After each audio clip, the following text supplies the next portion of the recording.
Welcome to the Rip Comics Podcast on the Without Your Head Network. I'd like to welcome Will Diaz from Toy and Comic Junkie back to the show. Hello. How you doing, Rom? I'm doing pretty good. Welcome. You know, the cold front's around the corner, man. I see that you're got your jacket. You're ready to rock, I guess. You're ready for the weather. Yeah, a little chilly. It's about 60-something degrees. Yeah, it's a little chill in the air. It's going to get even colder. It's supposed to get down in the 40s. I don't know if it's late tonight or sometime in the afternoon, but I mean, it's definitely this is South Texas winter. It's a little bit more on the windy side because I guess we're by the water. So, you know, it's a different kind of, it's more of a wet kind of winter that we usually end up getting here, I guess, in South Texas. Yeah, but it's a break from the 103, 102 weather. Oh, most definitely. Unlike past shows, I'm going to devote this entire podcast today on something that I like to call first of the minute news. And usually we jump right into the news, we do a couple of stories, and then we kind of break into like comic book reviews or some kind of special topic and stuff like that. But because the announcements were so big at the Disney investor meetings, I thought, I thought it'd be great to have Will come on and let's talk about some of these subjects. Of course, one of the biggest topics, it's all over the internet. I mean, for the past couple of weeks, the Mandalorian has been, it's almost timed. It's almost timed exactly with this meeting, especially with the finale about to happen next week. But I'm pretty sure it's a very strategic placement of this meeting and how hot the episodes have been getting. But let's go ahead and start off with Star Wars. I mean, how many announcements did you catch on that those Star Wars announcements? There were quite a bit, if I'm not mistaken. I saw 5 of them. I got in late to it. I saw 5 of the new shows that they plan on releasing. I saw more of the Marvel stuff, and I caught that. I actually caught all this by accident. I was not aware that they were going to be doing it, that they were going to be talking about this. I don't know where did you know prior to the release of all the information that they were going to go live with it or not? I didn't know they were going live. I knew that they were going to have an investor meeting. I thought it was going to be like something we were going to catch after the fact. Yeah, me too. Like, hey, look, these are highlights of the meeting, but no, they went all live. To me, this was, well, you know what? Maybe this is a page out of Steve Jobs when he's announcing, the next Apple products and all this kind of stuff. Everybody has their own form of big announcement. We didn't have any big, typical conventions. Warner Brothers, DC had their, Disney Con and all that kind of stuff or whatever they called it. And so remember, absent from the party was Marvel, Star Wars, and everything. There wasn't anything that was like, we didn't have, a Star Wars Day and all this kind of stuff like that we usually do. So maybe they were just holding off all these talks for now. And man, we're talking about all kinds of stuff, if I'm not mistaken. They said 100 shows per year. That's their plan, to produce 100 shows. And you and I were like, what's that mean? Well, that's talking every show within each series, all together for the entire year. And that's what you say. There's how many shows per series? I would say roughly between 8 and maybe 10 episodes a season. That's what I mean. Mandalorian is 8 episodes, so that's what you end up getting when you're watching that show. And if they keep that run, let's just say what there were 10 shows that they just announced. We're looking at 80 episodes. That we're not even including the Marvel universe. No, not at all. And then if they have like special one-off movies or whatever with Star Wars, I mean, easily they could hit that 100 episode mark a year. Can you imagine? They promised this. They promised this though. Yeah. They promised when before the show was announced, they kept saying that they were going to have content year round. Here we are, year 2 of Disney, and Mandalorian is about to end, and we do have what Marvel 616. Have you watched that documentary? No, I haven't. I have not. It's actually quite done quite well, and they find like writers, and they talk to these writers that maybe are in Brazil or something like that, and you're showing how they work within the comic book system. mark my word, if they're going to do this again for like a season 2, Peach Momoko, I guarantee will be in one of these episodes on how she does her artwork in Japan, and we see that process. So we got to see two people. One was working on the Miles Morales Garon, I think that's his name. Garon, yes, Yeah, we Garon. got to see Javier his. Garon. Yep, we got to see his process, how he started. We got to see his background and how he got into comics. And then we saw the girl, the girl and the devil dinosaur. What Oh, Wonder Girl? I don't know if that's her name. What it, the no, little, no. yeah, the little girl and the dinosaur. And we Right. got to see Moon how Girl. Moon Girl. There you go. And we got to see how that was created, and we got her background. So that was just one episode. We got to see how the foreign influence was coming into and being part of the comic book universe. There was one episode that was devoted to all female artists and writers, and it showed that in the past, in the I forgot what they call it, the bullpen or whatever they called it, something where all the writers were. Marvel's always had female writers and artists. It's just that they weren't uh Showcased. right. I mean, they were there. They did some popular books. Some of them did X-Men. Some of them did, all these the one with Vision, that it was says now enter Vision. It's that all red cover from the Hmm. Avengers. A female artist did that whole book. I didn't know that. See, I got to spend some time on this. It sounds interesting. No, it is. This show is amazing. I'm like halfway through it, and I can't get enough of what these episodes are. Some of them are very emotional because you're talking about people that were told they couldn't do something, and so it's very uplifting to watch some of these stories. Very, very, very good stuff. Very cool for kids to watch also, because you get to see that you can dream about doing this, and if you put your mind to it and you really, really, really truly want to do it, you can make it happen. And I think that was one of the takeaways I thought from that show. So anyway, I digress. So Mandalorian, they did announce that they were going to do a season 3, Right. and of course the same team would be coming in. And I think the only takeaway I heard from that was um, more cinematic. Now, whatever that is defined, I guess we'll I don't know if maybe the episodes will be longer, or maybe, you know what I mean? I don't know, but Right. More money put into the show, maybe.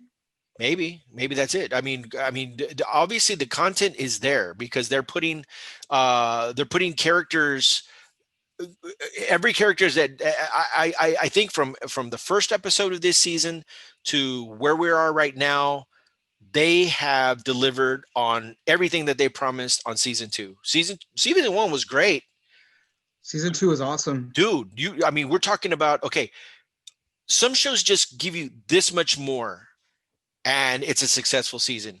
And a show that I'm going to talk about, just to mention, was Entourage. Thinking back on that show and how many seasons it ran, I can't believe that I wasted all that time watching that show, and there was only this much progress between seasons 1, 2, 3, and they were all the same. They were all the same.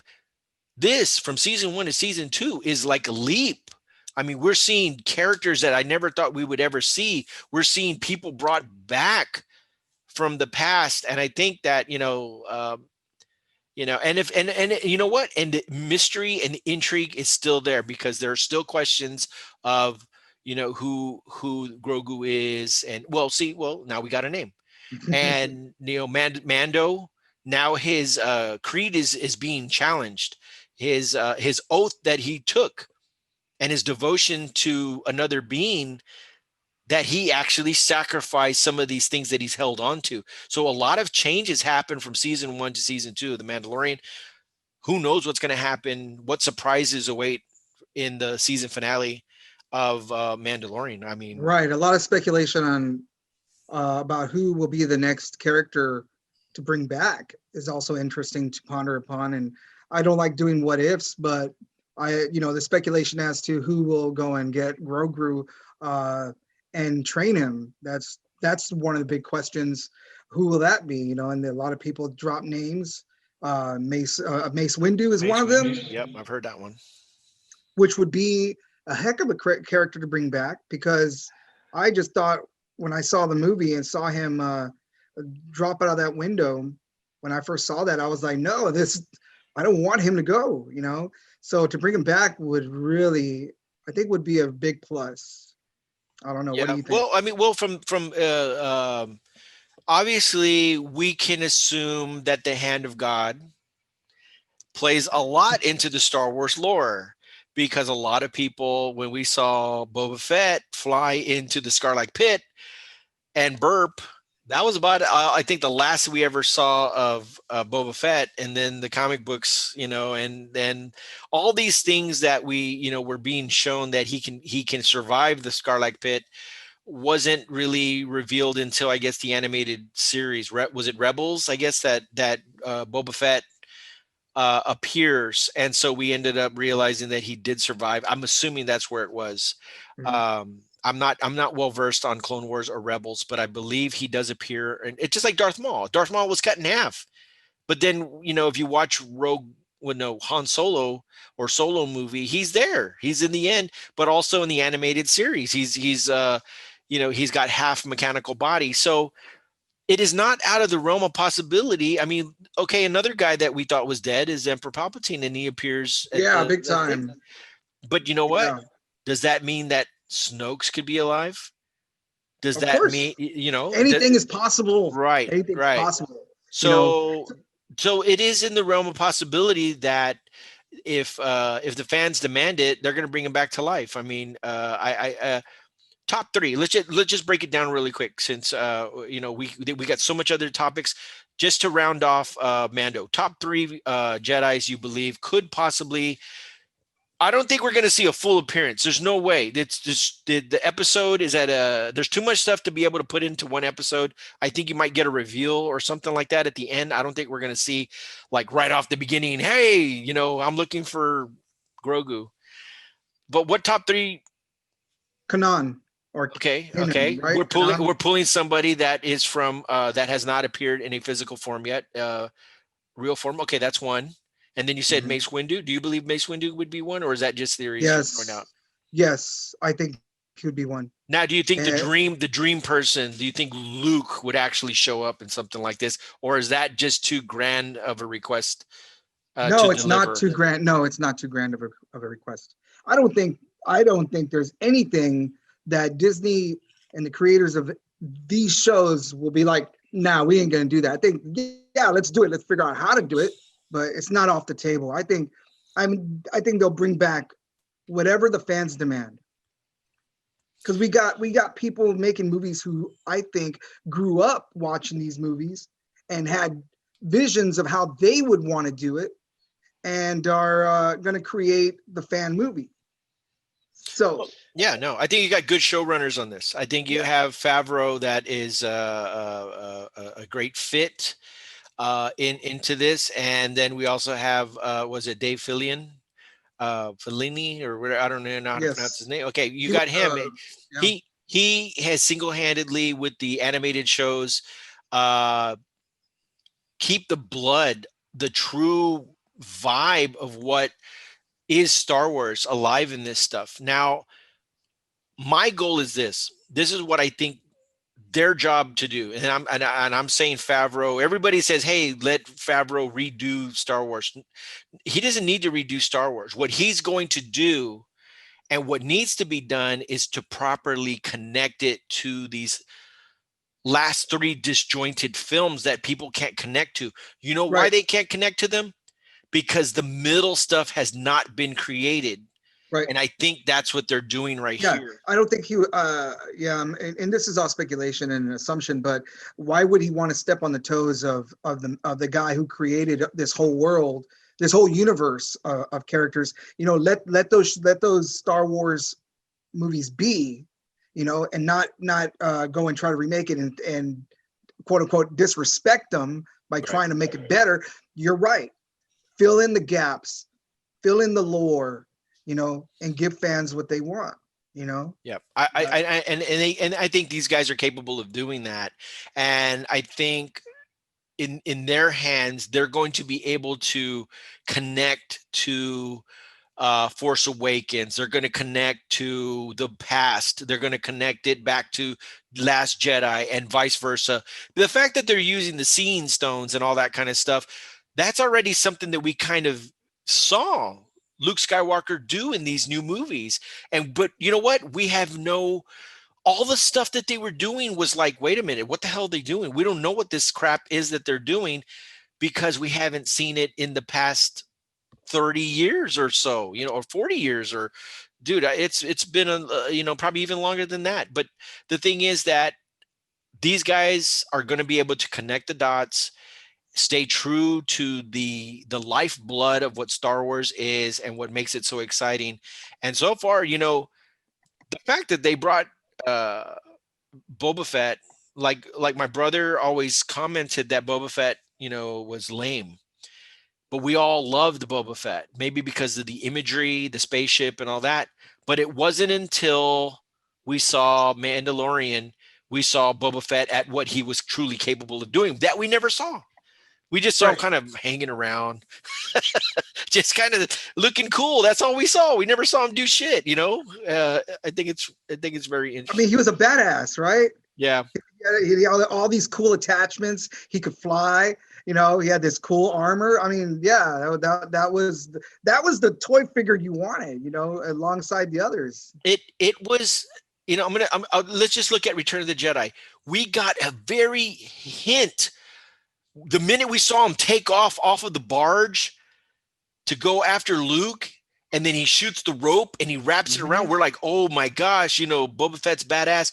But then it ended real quick with Boba Fett, and he spins around, and Han Solo accidentally knocks him into the Scarlet Pit, and we're like, what? But And that was funny. That was yeah, funny. yeah, Come on, that was funny. And the burp, that was funny. yeah, And I guess that punctuation with his death always left us wanting more. yeah. We're like, And hey, I and wish and more. these guys were able to do that. Yeah, cool. Let's take a look. This one we Ahsoka, my God, man!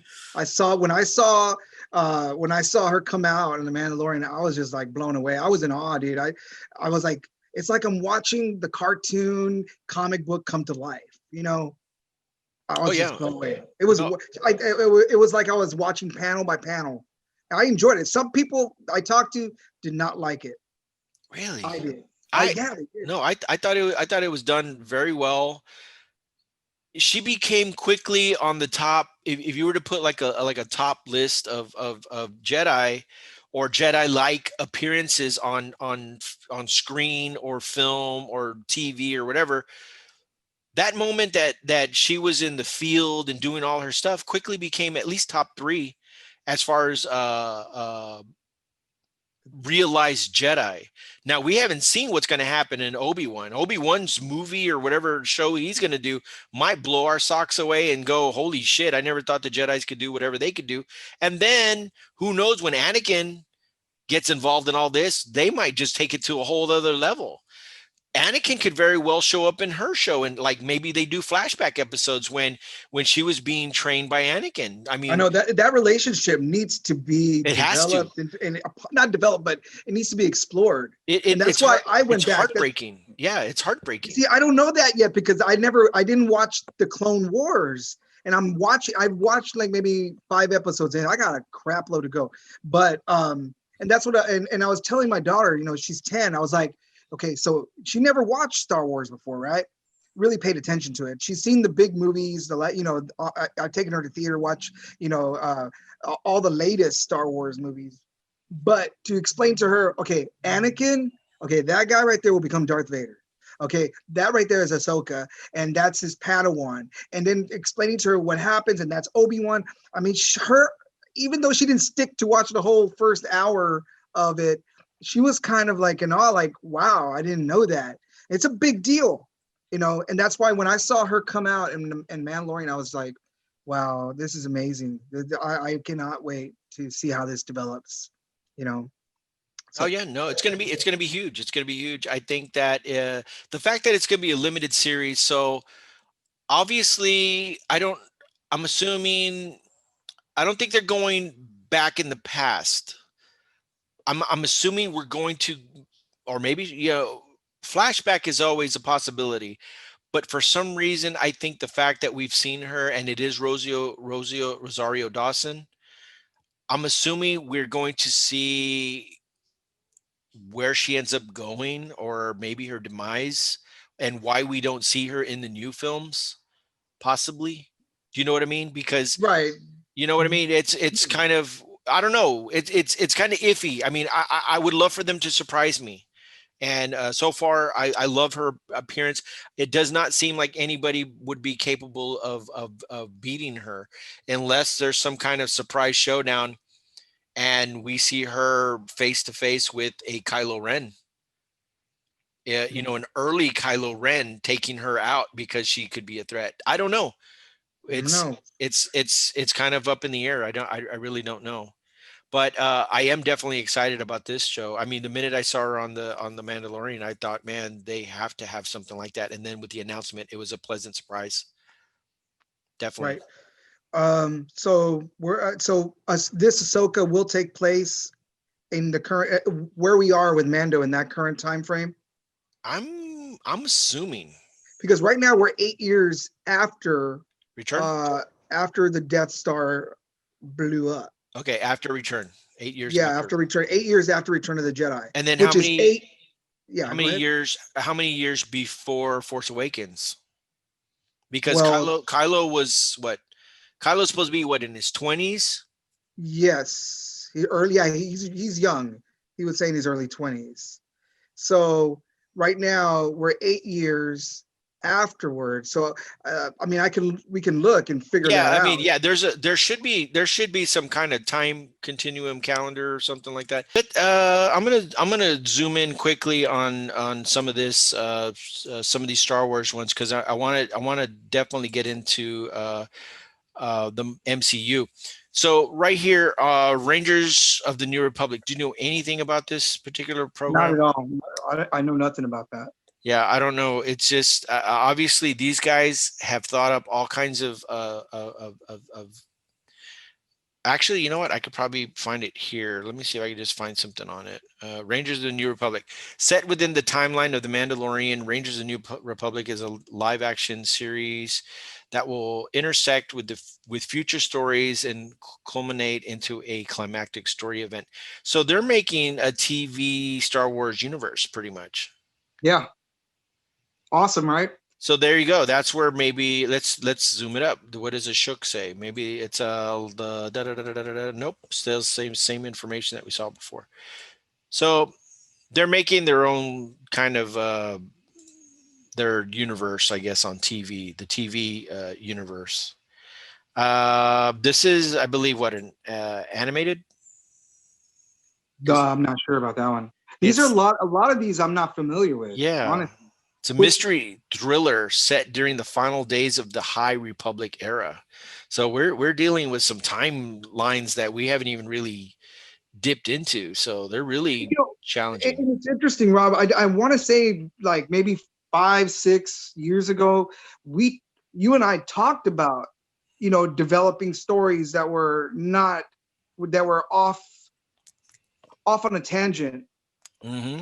regarding Star Wars and characters and where it could take it, and they're doing it, Yep. and it's freaking cool. Yep. Uh, this is going to create a lot of buzz in the comic community as well, because a lot of these characters that didn't have prominent positions in certain time and certain storylines may show up as main figures or antagonists that make a difference in these new shows. So it's going to go nuts, man. I agree. I think that there's a lot of spec that has been put on comic book characters, hoping that they would end up in some of the films. And when it didn't pan out that they were in the films, they're actually going to have a big chance at being on these TV shows. And that's the Star Wars universe has so many characters that they've introduced through time. It definitely does get pretty interesting. This Lando one does interest me also. It says Lando will join previously announced Obi-Wan Kenobi and Rogue One's Cassian Andor. I don't know if Wow. that's spelled right. With their own series, Andor has just begun filming. The Kenobi will begin spring 2026. 2022. Wow. No, they said they were already going to start filming that. Maybe the series will debut in spring 2022. Right. Yeah, they'll film it all year long. They And do it all yeah, year long and yeah, then do it. and it's just on hold. And then that does say the return of Hayden Christensen as Darth Vader. And then of course you got the Rogue Squadron from Wonder Woman director Patty Jenkins, slated for Christmas of 2022. So there's two, and an untitled film by Taikiti What Watiti. we can, So that's a right. film though, an actual film. Correct. So Correct. interesting. Dude, by this So time, I don't even think theaters are going to be showing movies, man.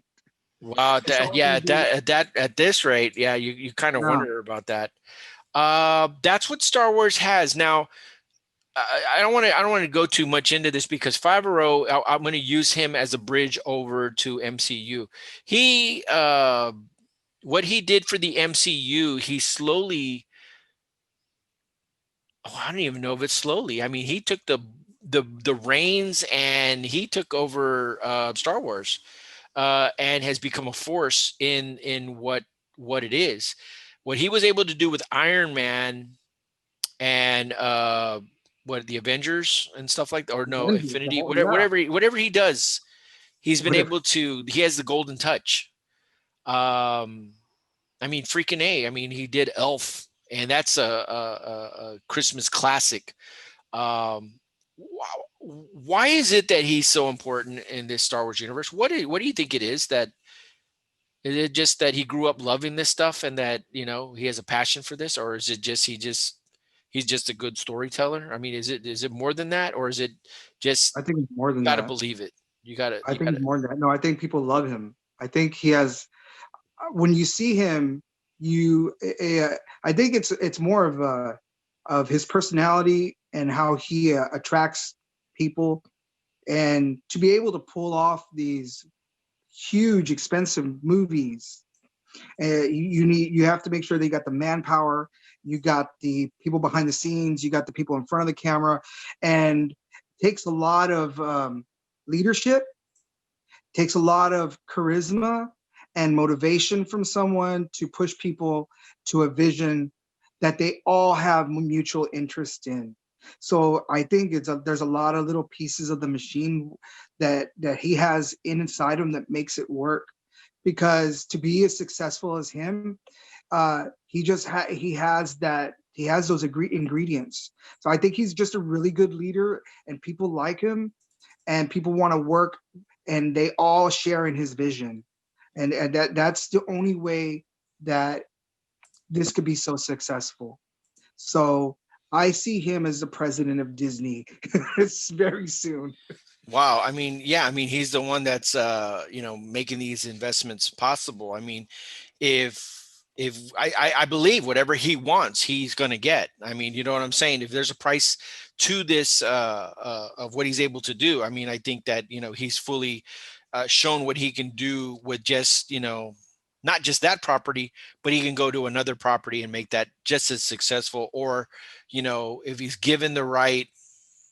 Um, I don't know. You know what? To me, honest, growing up, I never saw Iron Man as one of those marquee characters. I always thought you have your Spider-Mans, your Incredible Hulk, Captain Batman. America, and stuff like that. I never envisioned that Iron Man would become, you know, uh, uh, the face of what the Marvel universe is, and he was able to do that. And he made Right. you fall in love with that character, and he made you cry with that character with his when he passed. So And that's I attribute that to Robert Downey Jr. I oh yeah, you attribute got to get. He gave the actor a chance too. I'm pretty sure he had a right, say so in picking that actor. right, because Iron Man in for me was always a throwaway character. Hmm. He didn't have much. I mean, he had all these doodads, for lack of better words, but that was it. He wasn't Wolverine. He wasn't Spider-Man. Um, he wasn't Ghost Rider. He didn't have these supernatural powers or gifts from some spider bite. He was just a very smart human, Right. and so to make him, you're right, the flagship. It's amazing. Yep. But again, that goes back to him bringing in the right people and them following the vision and being a good leader. Um, I would love to speak to him. I would love No, to interview him about his. I love watching his shows. I love when he's in the documentary thing talking about food. I Right, think that he's just he seems very down to earth. genuine. Yeah. And he just Right. like he's real. It's real. It doesn't seem like he's off in some kind of never land, that he doesn't seem like you can't approach him. He just seems like a guy you could sit down and have a conversation with, and, just, shoot the shit, and just get a really good conversation. I think that, his touch has been, you can see it in these two universes, and that's a pretty special person that can go from one successful property or entity or whatever the case, and then get put into this, and with the same care that he put in this, that golden touch. Those are those things, that these are rarities that you end up finding. You have these one trick ponies like, oh, it's the same thing. No, he's able to do something, and bring that magic back. And some of that magic that we're actually talking about is the Marvel MCU. We thought Star Wars actually had quite a bit of announcements. Marvel Yeah. has a crap load of announcements, and they're not just movies. There are TV shows, and, all kinds of other stuff. Um, just looking at that top list, dude. Blade is back. You Oh got my God. you Yeah. got Blade. Doctor Strange, his own show, and then you got the Eternals. You're bringing back these. That's a movie, right? Yeah, these are movies. I mean, Loki's what, a TV show, if I'm not mistaken, right? Right. And then you got the one I'm looking forward to is What If. I really want to see what they do with What If. Yeah, yeah. That's me. I'm Is that very intrigued. I to be want to watch it. animated? Is it animated, or is it live I action? saw it to be, yeah, I saw it. It looked animated when I saw snippets of it. It looked like an Yeah, animation. yeah. Um, Hawkeye, that one looks Loki. Uh, uh, but again, they have the Secret Invasion. Man, the comic community is gonna go nuts, man. Yep. It's gonna, Yeah. I mean, it's gonna change the game. It really is. Armor Now I'm Armor like, do I even Wars. sell my books?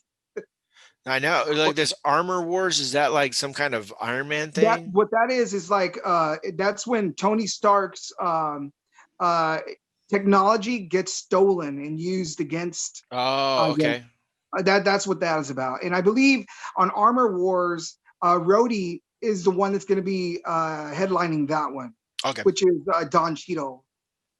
So I like Don Cheadle, so that'll be one that'll be on my list for sure. So there are some offshoots of Iron Man. I'm assuming Ironheart, is that That will be that'll be, isn't it that the daughter of Iron Man, or isn't that what that is? well, okay, yeah, okay. So what one thing that I do recall that they were doing was in Hawkeye, you do see the daughter active in that particular program. Right. And if you are correct, then Ironheart would be one of those same kind of things. And I think what's going to happen is you're going to slowly see the rise of those characters, where we're These going to new finally, generation characters. right, we're going to get that next generation. We may get the all female hero team.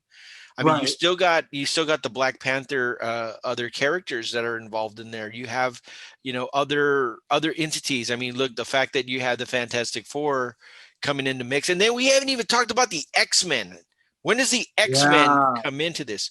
When do you think do you think they start trickling in the X-Men in these films?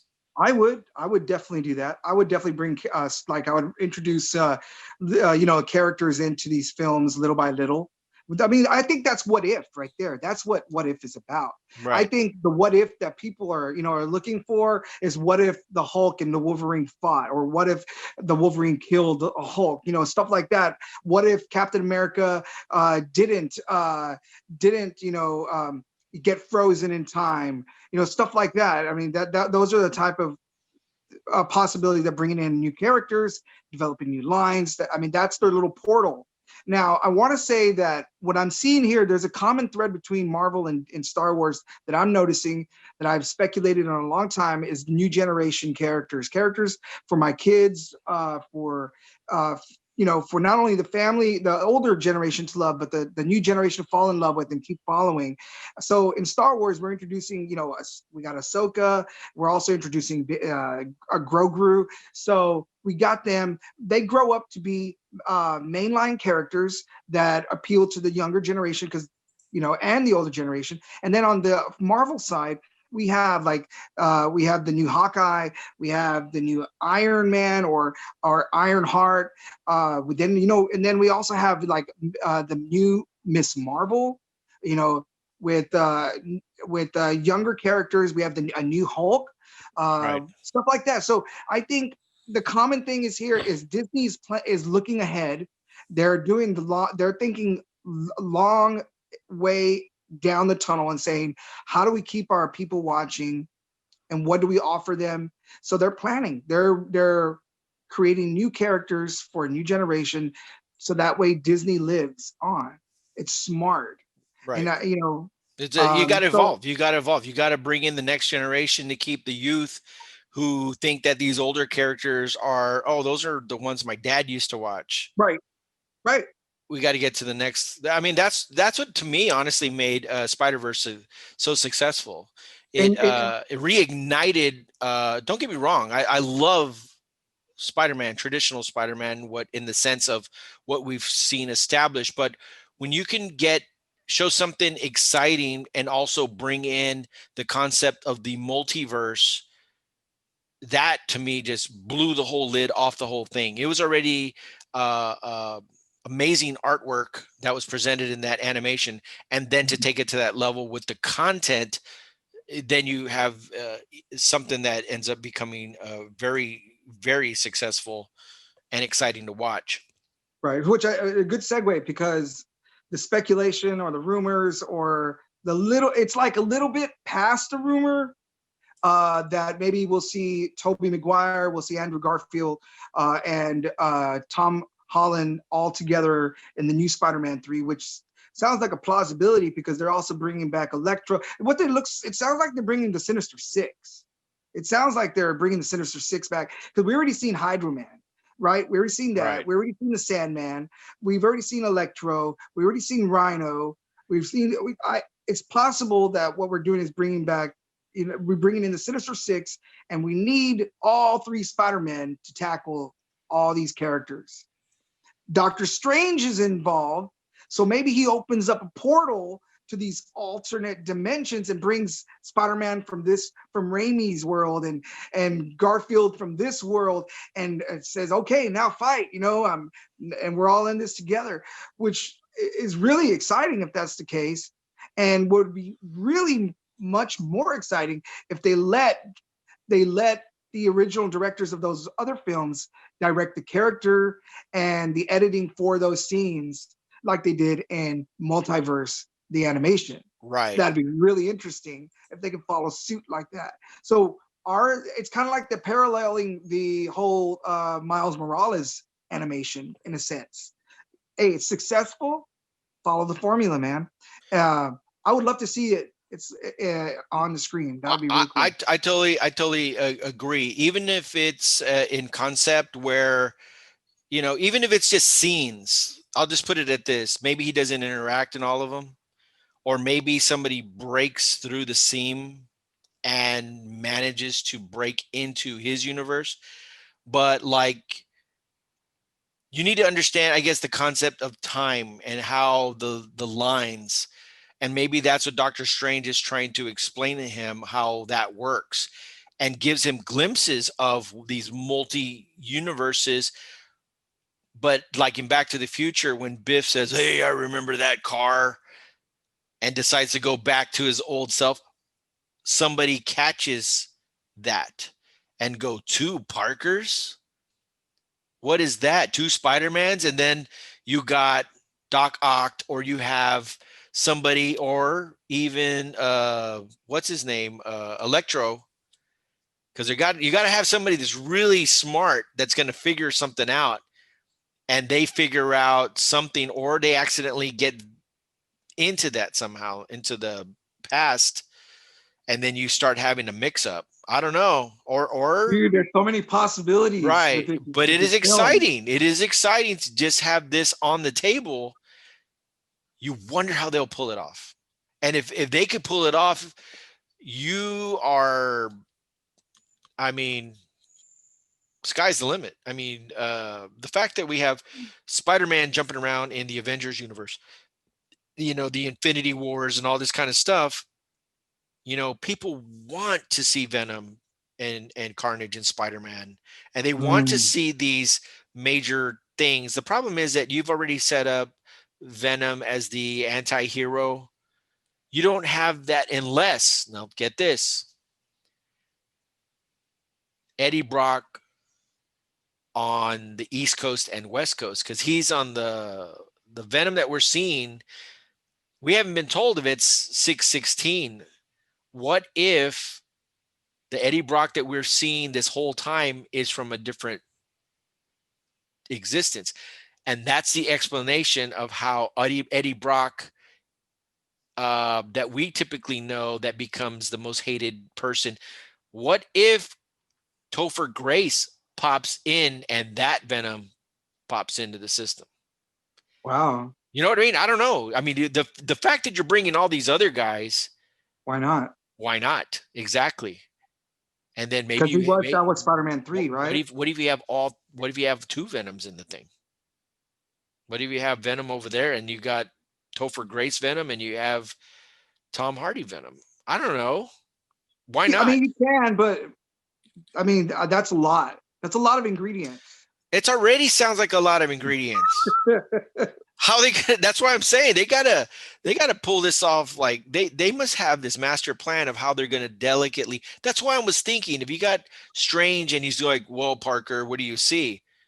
I see myself. And he's gonna, well, that's not really you. And he takes off the mask and he's like, wait a minute, that isn't me. What Mhm. Spider-Man is that? And he goes, Well, just like well, in the animation. right. And they're gonna explain a little bit about how that all works out. I mean, I don't know. I'm down for it. I mean, and then what if we're talking about bringing in like the other Spider-Man characters like Spider Gwen or Ghost Spider. Spider Noir, Ghost Spider. Yeah, I mean, all of them. I mean, I think you start off with something that's familiar and tangible before you start going into something that's too like, oh, they couldn't get all those other guys, so they decided to go with somebody that we've never ever seen in the Spider. yeah, They went with Spider Ham or something. You know what I mean? yeah. I wouldn't dig that. Yeah. So Yeah, I let's know go what ahead you and mean. do that. I mean, So it is going to happen. I mean, these rumors they sound. Sometimes I believe that the actual production people drop these rumors to see the response from the public, well, so they can gauge interest. see, what if, this is going to suck, but what if it's just so that they could just be cameos in their modern play of Spider-Man? Like he's a waiter, like the way Oh, Bruce. that would suck.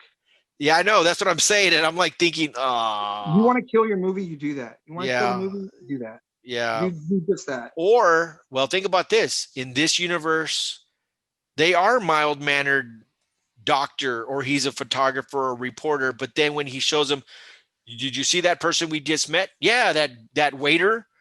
And then Doctor Strange goes, shh, and then he's like, holy what? Are you serious?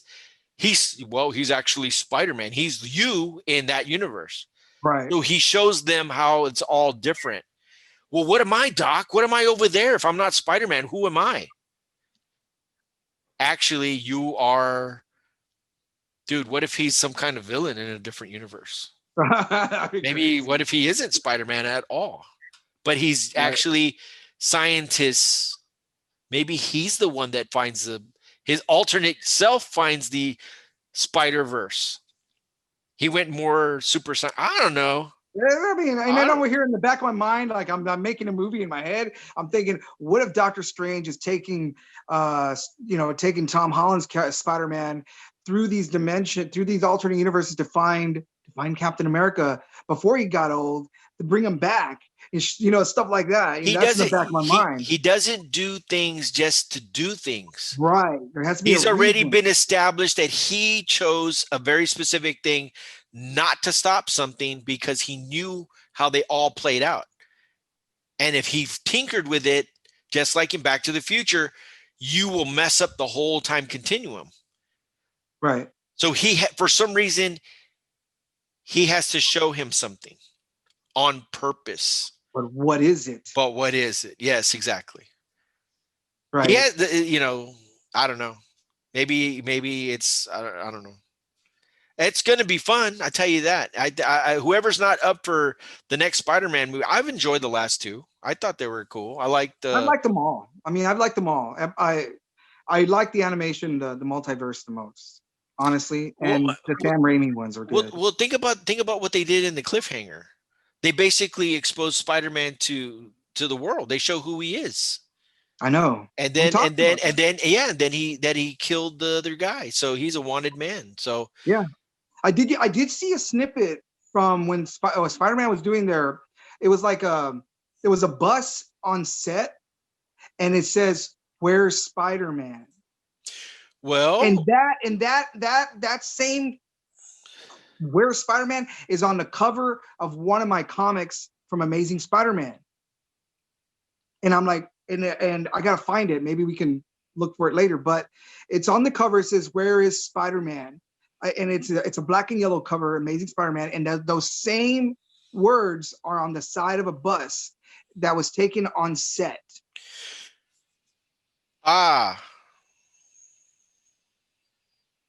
He's gonna come back with a symbiote suit. Secret Wars? Secret Invasions and Secret Wars, and oh my god! And it's gonna play out in something else. I don't know. You have to. Okay, if you're ever going to connect to Venom, you have to explain that. There's no explanation of like, oh, it's space aliens, and then it's this, that, and the other. So what? They never had a past. That's what made that arch rivalry work. It's like you can't just bring Green Goblin and not have him know that past or have that past with Parker. Yeah. It makes no sense if it's it's no depth, undeveloped. Right. You have to start from somewhere that makes you love the character, even if that's an evil character. Mm-hmm. You have to see their plight.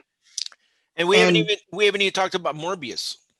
I know, but before we go there, one thing that I always think about is that Feige is also Disney. Feige also runs Marvel Comics, so they dictate a lot of where our comic books go and what direction. They approve the storylines.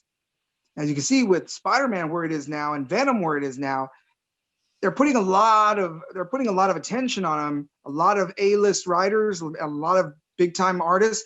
I wouldn't doubt that Disney is planning to get us to where we are now through the movies. I think so. I think right now we're in that perfect. Just to keep everybody up to date, we're doing right now is we're looking in the long-term outlook of what Marvel is doing, and I think we kind of a little bit talked about Star Wars, but we're talking about Marvel and that long-term outlook of all these chess pieces. It's like a game of chess, and Will is very well versed in the game itself, and so this has all been very strategic. The books that are being bought and what we're being told through the comic book universe and whatever is out there is not just, oh yeah, here you go. No, it's very strategic plan. They work together. The books work together. When they did Civil War, that was a big comic event that happened, a couple of years prior. Everything that has happened with the Avengers, what was the other one before that? That robot guy, the Avengers. What was it? Ultron. Remember? Yeah, Ultron. That was another event that happened, and then Infinity Gauntlet and all that kind of stuff. Infinity War was played out a little bit before that and then brought back in. So for Spider-Man, his major events in his personal thing was Secret Wars, because that was when he acquired the symbiote outfit. And then they have not been able to put that in, they've established like a space alien or some shit like that. And that's but the time constraints of a movie do not allow right. the viewer to really Play it out. grasp the whole thing. I mean, it was Spider-Man leaving the planet, and going somewhere and going to another, world. And I think like we were speculating, I think when you have Doctor Strange that is able to see time, see multi timelines, not just past, present, and that he can go multi-dimensional. The fact that he can do that is how we're going to leapfrog and play around with that. I think that's where we're going to get that. And maybe he gets stuck in one of these places, and that's how we see a story end up playing out, where he is completely an entirely different Peter Parker, or he's an additional Peter Parker. Right. And he has to overcome whatever is going on over there. Because once you've established something of that nature, then you can play around with that in the future. So they know what they're doing. They're right. And they're gonna, then what they're gonna do is utilize all their channels. They got the comics, they got the movies, and then they have the big pictures, and then they have Disney. So they're gonna feed one into another, where it just they all revolve. So you have to be in the loop to know everything that's going on. Yeah. But that's just like comic books. You can't just read that one comic book. If you want to be in the loop, you need to read that other book and this book, because it's a bigger story. Because if you're only reading one book.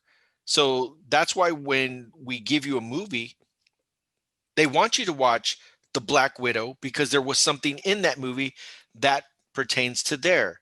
And that means you have to watch Morbius, because the poster's there. If you watch the thing, Morbius walks by and it says Spider-Man.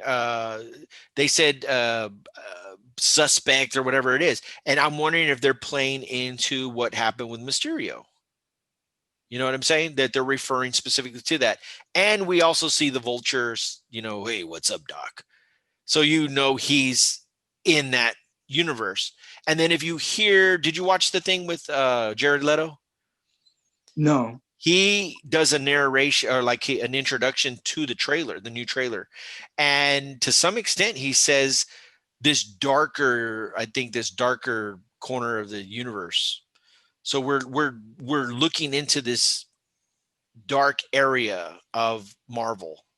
Which is the supernatural, which is not the supernatural. Well, yeah, the supernatural. That's like Darkhold, and you got the Vengeance with the Ghost Rider. This is where the Blades. Exactly. This is where Blade is going to come in. This is where Hellstrom. Yeah, Morbius was supposed to appear, I guess, in Blade 1 at the very end, and they scrapped it. So this is a chance for them to actually make that happen. So from that point, I mean. Well, that the comic book Son of Satan, the first appearance of Ghost Rider, I believe, and they had the show on Hulu, Hellstrom. I think it's the way you pronounce it, Hellstrom. Yep. The first season was great, but they cut it. Why did they cut this? Why did they cut it? It's a Marvel product on Hulu that is a little bit more edgy and rough, and has a little bit more. Maybe it's on pause. Possibly. But Disney can't show that on there. Well, COVID, I think the problem is why can't it? Why can't it? There was nudity and a little raw, a little edgy. There was something that popped up on TV that I was kind of shocked that was on Disney Plus right now. And I was like, wait a minute, how's that show up on Disney Plus when they're not supposed to show some of that stuff? Man, for the life of me, I cannot remember what it was, but I remember watching it and I was like, whoa, they're showing this actually on Disney Plus. And you know what? They threw an F-bomb out there in one of the movies or something. And I was like kind of taken back a little bit. But offhand, I cannot recall what it was, but I was shocked that they did have that. and I didn't What? see no extra blood. Hellstrom was like a mild-mannered Westworld as far as nudity Okay, is concerned. but So I okay, didn't, maybe that would be pushing it a little bit. But they own Hulu, right? So this is more, they're gonna gear or those maybe off that.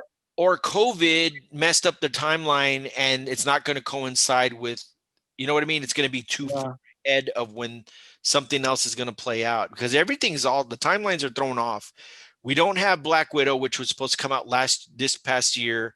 Wonder Woman's barely showing up. Yeah. So everything is a little bit off, and I think when everything gets kind of put back on the rails, maybe you'll start to see these things kind of play out a little bit different. But that's that's a little bit thing. There's so much stuff that we could talk. You know what? We'll have to relook at this when more Marvel stuff actually physically starts to appear. We'll start seeing how this fits in the overall scheme of things. But it's so exciting to see what Marvel is actually approaching. What If, I believe me and Will are in agreement that What If seems to be one of the more exciting. Not that all this other stuff isn't, but it is something that we've been all kind of looking forward to see what and how that's going to play out, because What If has always been where you get to see the fun crossovers or character swaps or whatever that, don't really fit into the regular universe, but they get to play around with them in What If. So that's going to be kind of cool. What do you see in long-term outlook for like Star Wars, for Star Wars fans?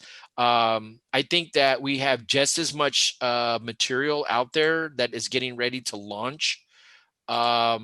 What do In you what realm? The comic book world or in the movies, let TV, let's streaming? okay, well, let's examine the films. People are we finished 3 films, the last trilogy, and there's a lot of people that were not necessarily satisfied or happy with maybe the way it was delivered. How do you think that these series, specifically these series that just got announced,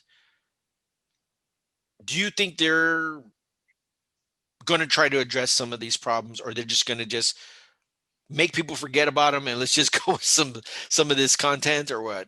No, I don't think they're going to make them forget about them. I think they're going to try to, uh, they're going to put more foundation under them and develop what they have. I mean, good writers can take a story that is barely fleshed out and make it into something entirely different and wonderful. Given the right, leadership, given the right motivation, they can. I think what's going to happen is you're going to see an evolution of new characters for us to fall in love with these new shows. I think Darth Vader will always be there. I think Luke may be a name dropped for a long time, an enigma maybe to some of those that are younger may not be familiar with, and we'll just see what that happens. But I think Luke is like, it's one of those. It's one of the. It's like that. It's that collectible that you have that you never want to touch. And I think I don't think they want to touch it just yet and crack it open. Darth Vader, Anakin, Hayden Christensen. I think that's a good bet. I think that's going to get pulled off very well. So I look forward to seeing that. I think fans should feel safe that they're in good hands. When you see Favreau's name popping up on a good majority of these projects, and you would sense that they're going to stay as true as they can. And from what he's been able to do in these past 2 seasons of The Mandalorian, and we have one more episode to go to close off this second season, which has been excellent. I think that you have to feel pretty positive as a fan. From an investor standpoint, you could only bet that it's going to be a pretty dang good bet. You can take that bet to the bank, I guess, so to speak, that the money that they're investing on getting that high caliber content. Rosario Dawson, Ewan McGregor, these are movie actors. They can go make films. They don't have to make this thing. So if they have to pay them to get high quality actors and to keep the quality up, the technology going to make you believe that you are in these fantastical places, I think it's a safe bet to make. that what Disney's doing right now is in the best interest of their investors and the faith that the fans are going to love what they're producing, because you got to have both of those work. If you're just happy and you're making all the money and all this, and you're not really giving a crap about the quality and all this, and it doesn't meet the expectations, then, you know, you're not going to have happy people. Nobody's going to watch this stuff, and it's going to all the house of cards is going to close down on you or implode on you. Right. So I Which, think by the way, on an offshoot, on a side thing that has nothing to do with this, when you talk about quality right now, and I'll let people comment after, you know, they can comment all they want. I'm curious, but I noticed the quality of my comic books from Marvel has been diminishing. Covers look kind of thin and not as sparkly as they used to be, and which is really ticking me off. You know, some of these covers, like the Amazing Spider-Man 50 LR and all these other ones that came out, it makes me not want to buy them because they look so terribly cheap. That's just my opinion. Yeah, I don't know if it's, you know, it's they're thinning out the quality. Maybe there's too many books that they're all being scattered across, and you Or know, they're using a brother printer instead of their high end, you know, well, printing press. this whole past pandemic has been scarred every other week with printer problems and, you know, all kinds of other stuff and all that. I think when we look back just on the front of collecting, the uh the collector market, you're going to look back at this particular time in history, and the quality of the books are going to come into question, and compared to years previous and where we're heading. Right. um Now, don't So get me okay, wrong, some books have amazing, and whatever printer these other comics are being able to print and stuff like that, you wonder why. Like, I mean, you pull up an issue of Crossover and you're like, holy shit, yeah, that's where are they printing this? This is exactly. That's why it everything makes me. from Image is top notch quality print wise. And they get, and there's a good price on those books too, decent price. Now, fast forward 10 years from now, we're looking back as a collector, as an investor, as a buyer, whatever, and we're looking at these books from 2020, from 2020, 2021, and are these going to be, oh, that's a COVID issue. The That's COVID, a COVID issue. COVID era Yeah, I issue. mean, it's just like some of those books that got released in special markets to see if the price change would have an effect on buyers of comic books. Would they, you know, would like it or would they not like it? Same thing. Did this printing affect the value of it overall through the years? That's what I kind of ponder, you Yeah, know, think I about. I think in the same, I think I know what you're talking about. What we're going to do is we're going to end up looking back at this time, and there's going to be all these little notes. And the thing is that books like Key Collector, or the websites like Key Collectors and all these other things, are already making notations of this. Like when there's a printer problem, it's part of the story of that. Printer problem, didn't print enough books, allocated, da da da da. So we already got a moment in time that certain books were in low print Mhm. because of that. And Get so them then now. that's exactly, you end up getting them now. Did you see the wave of books that are hitting the Walmart right now? Dude, every time I go to the Walmart, they still have the guy from the Watchmen, the sheriff from Watchmen. Okay, check this out. My brother sent me, let me see if I even have it. You did you pick up Venom 25? Yes, I have it right here actually, but it's That's not the one the from Walmart. Not the okay, Walmart one. but do you remember the one from Walmart, correct? Yes, the one with the two in the front. I know what Uh you're talking about. I know what you're talking about. yeah, you know the one. Okay, With let me show Venom and Spider-Man, isn't it? Or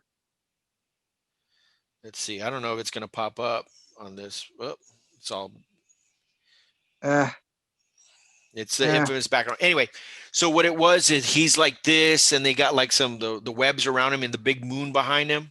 Well, yes, the yes. logo was in white, and that was Venom 25, the Walmart Okay, variant. right. My brother was just there this past week. This past week, now it has a purple logo on the bottom. Oh crap! Strange Academy #1. They redid them. They reissued them. It now has a blue logo on it, not the red logo that you have of the Walmart variant. Right. The Symbiote Spider-Man with Symbiote Spider-Man #1 with yeah, you have you picked up the book. It was behind a book. You showed us a book and you said, "Oh, this copy." If you rotate it I think it's one more time. It's actually behind it. Let me see what's on. It was right behind a book that you showed. Which one did you show today? Oh, here. You talking Yeah. about this? Yep, that one. That logo is in blue now. So the question is, which one is in lower print? Is it this one or is it the other one? It's this one, I would say. Well, that's the first one that came out. Well, okay. You know what my rule of thumb is? Watch, I'm gonna take my background off, which is I feel like Mandalorian. I'm gonna take my mask off. I don't usually take this mask off, but here we go. Just so that I can show you. Oh, the colors are, but there it is. Yeah, okay, right there. See it? Look at the color. Yeah, I see it. It's blue. Yeah, that is cool. Now look at this. And there's a purple one. Oh wow, that one's in there also? Yep, but look at the logo. It's like orange, not. Why do you want to do that? I don't know. That's what I'm saying. Spend more money. I don't. No, I'm not gonna. I want to pick them up, but I can't. I know. See, that's the problem. Overextended. I never got that one. Yeah, but that one does look cool. Yeah, now it's with a purple logo. I like purple. Yeah, purple's like one of my favorite. And then let me see what the other one that no, I think that was it. Well, you know what my rule of thumb is that I learned from another collector. What's that? If you're gonna buy any run of that issue, the third issue, print number 3, that's where you want to put your money. The third printing of an issue. Yes. Marvel seems to have a thing. The minute it hits the black and white cover in your print run, that's the last issue of that print run. Yeah, they do. And you know what else? That? Yeah, and also for their store, their premiere variants. Let me see. I have one here. Their premiere variants, I noticed have a color fade in them. Oh, okay. When it goes from like almost full color, then goes into a fade to gray. Or yeah, like you have that. You have that Absolute Carnage. I remember you had an Absolute Carnage that did that. Yeah, exactly. So, and I noticed I picked up some books, and I saw that same thing, and it was a store exclusive premiere variant. So yeah, that's how you can tell if you're dollar diving. If you're diving in dollar bins, look for that and the black and white ones. It's the we're talking about variants and stuff like that, but before we close out the show, let me bring something up, because it is the holiday season and people are wheeling and dealing. You're buying stuff, you're going left and right and stuff like that. What do you have any tips and stuff like that? Because I know that you've heard some horror stories of I got stories. I got tips that are within stories. Tips. Friends and family only works with your family. That's true. Your true family. Yeah, you want to buy. Yeah, you want to know who that guy is. You want to know where they live. Friends and family. If you're a seller, don't do it. I don't care how bad you want that sell. Don't do it. It has to be invoiced. If you're a buyer or seller, invoice your stuff through PayPal. Be skeptical when you see the value of a book that's really undervalued. Like, let's say Star Wars issue #1, first print, $50. And you're like, wow, that's a good deal, because they're averaging like $150, $200. Those are red flags. You should be like, wait a minute, it looks like it, but you got to go find those little nuances on the cover that dictate to you, oh, that's a Whitman cover. Oh, that's a second print. Oh, that's the 35-cent one, not the 25-cent one. You go look for those little things. Do your research before you buy it. If it's too good to be true, it usually is too good to be true. And I mean, the biggest thing I can say is trust your gut. If you feel like you're going to get screwed over, you probably are going to get screwed over, and it's not worth it. Deal with the people you've been dealing with. Stay with the same seller. Develop a rapport with them. Get better deals. You'll get better quality in your shipping, and post up when you have a good when you have done a great transaction, whether you're on the buyer or the seller side. Post it up, brag about that person, let them be known, so that person can overshadow those others who are out there to make $1 on people. Boost them up, spread the word who the good sellers are, and that's really all I can say. If it's too good to be true, it usually is too good to be true. Yeah, holiday season are traps for people that are looking for great deals, and you want to know who you're dealing with. Like Will was saying, you could very easily get caught into something that, you want to try to catch somebody, making that great offer, and stuff could backfire on you. So please, there's all kind of stuff, that activity, scams are always around the corner. You want to be careful about that. Another thing that I was going to say is, I've actually warned people about this about a couple, like almost 2 months ago, that December is going to be one of these times. If you got the flow, great. Buy as many books as you want, but be careful, because there's so much stuff out there.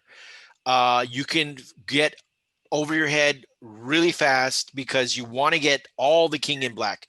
You want to get all the last of the DC universe. You want to get all of, every variant. You want to get all the special books and all this kind of stuff.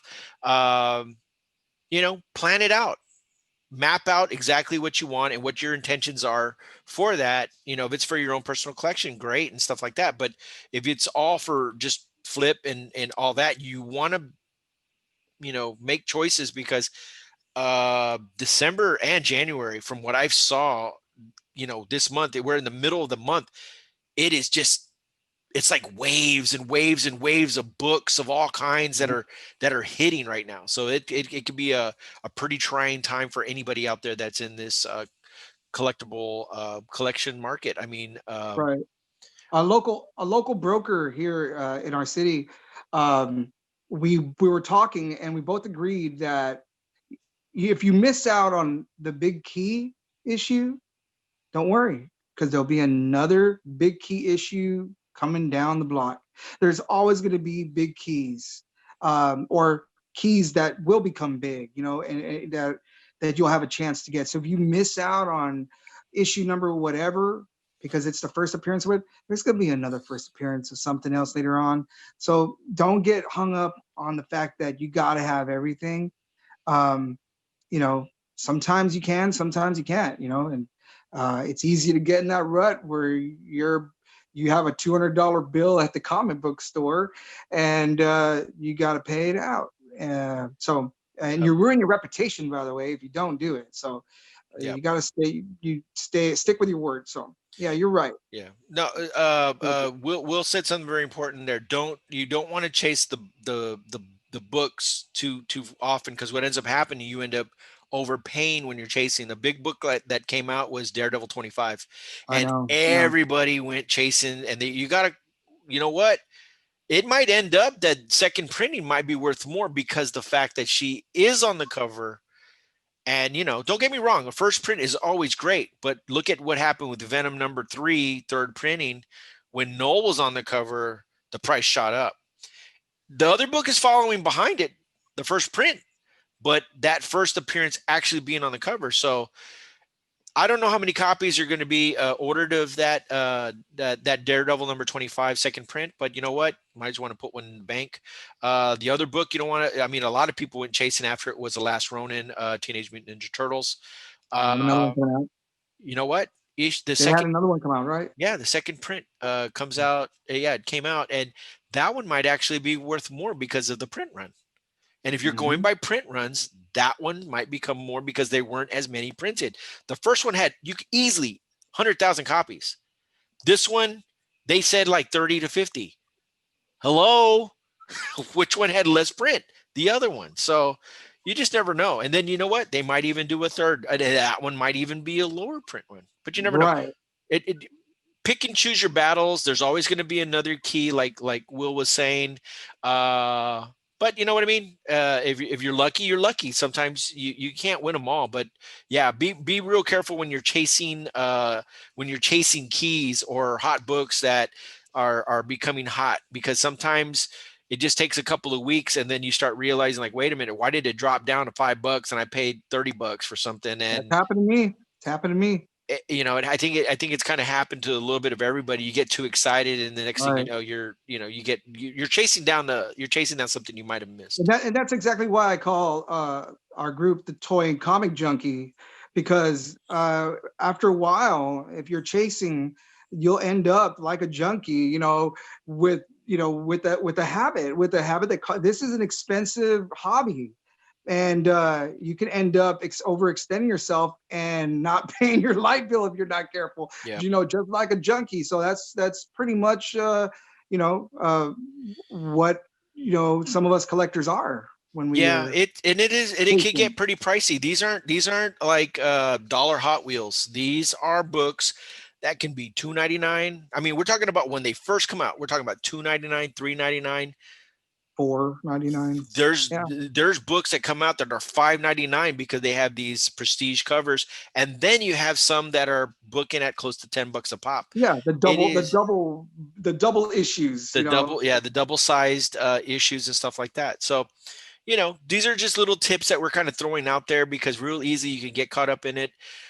Join groups like Toy and Comic Junkie. Usually you end up getting tips. You end up, you get to see your fellow collectors. Sometimes they have extra stuff that they try selling, or they cue you into what maybe is something that's hot, or you just start things. But that's what these groups are for.